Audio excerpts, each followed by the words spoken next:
Music is arguably the most appreciated and easily accessible form of artistic expression in the modern world.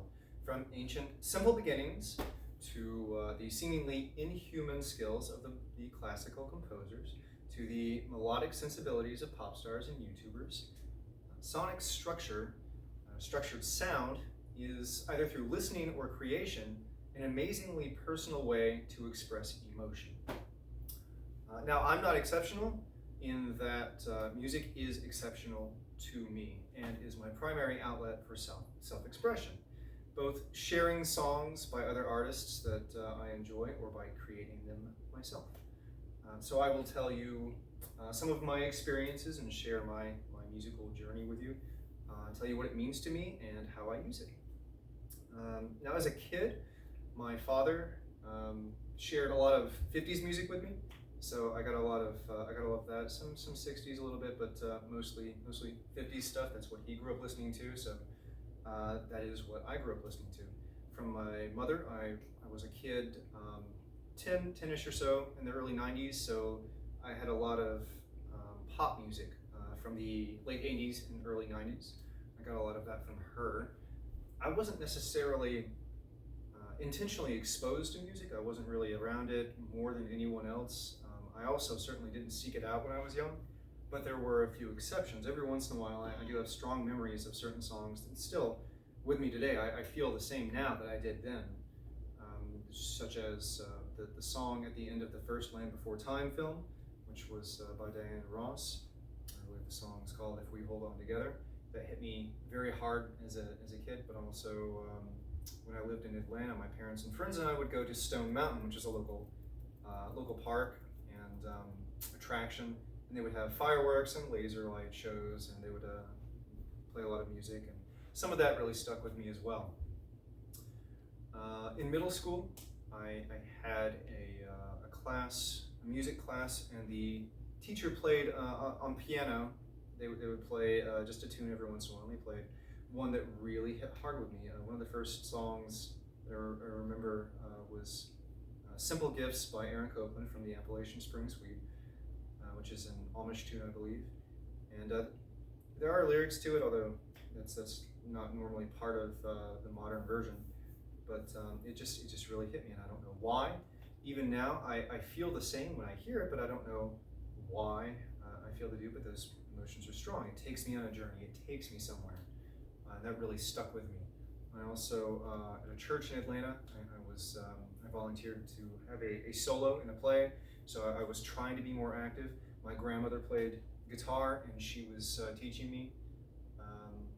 The first song I remember learning and that she taught me was Walk the Line by Johnny Cash, and I still love that song. I always think of her. I played on her organ quite a bit, so I was musically active. I think I was very shy and very introverted, and you know, for a long time after that as well, I was. And at that point, there was something that clicked, and music became an outlet for me to express myself, to sort of talk and say, this is what I'm feeling. That's kind of what it became for me.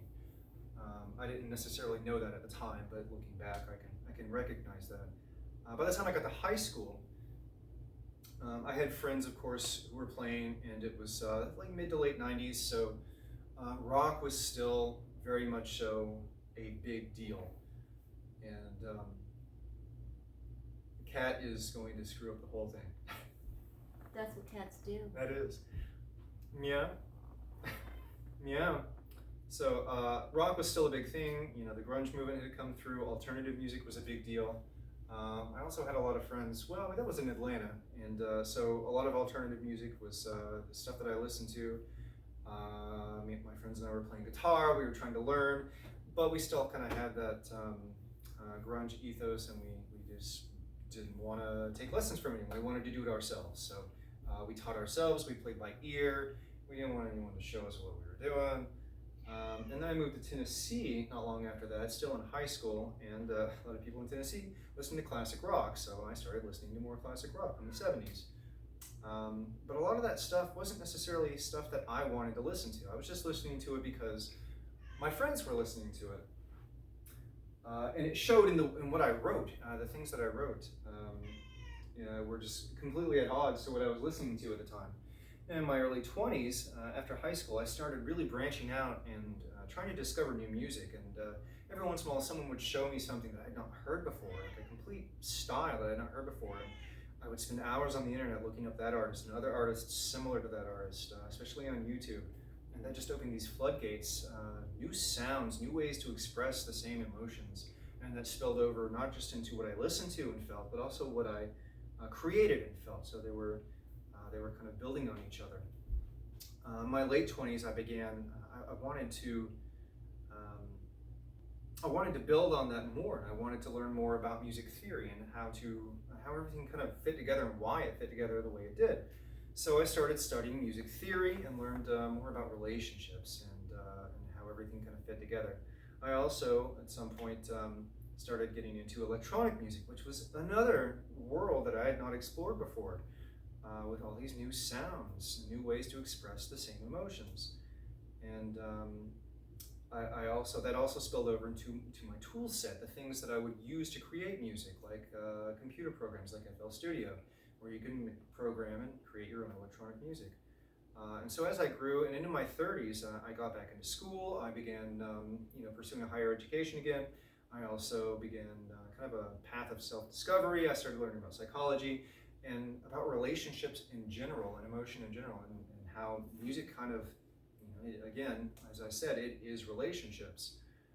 So it just kind of all started wrapping together to me. My not only what I was listening to became more complex, but the reasons I appreciated it became more complex, and my writing became more complex and more polished.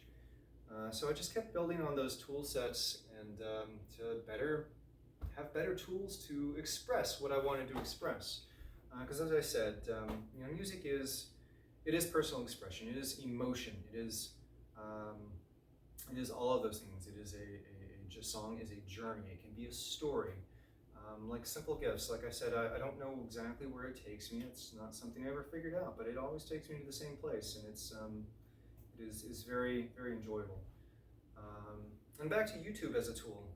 People have really never had such an easy time to create something and share it with other people. It's so easy to find an audience, more so with music than other forms of artistic expression, like painting or writing a book. It's just very easy right now.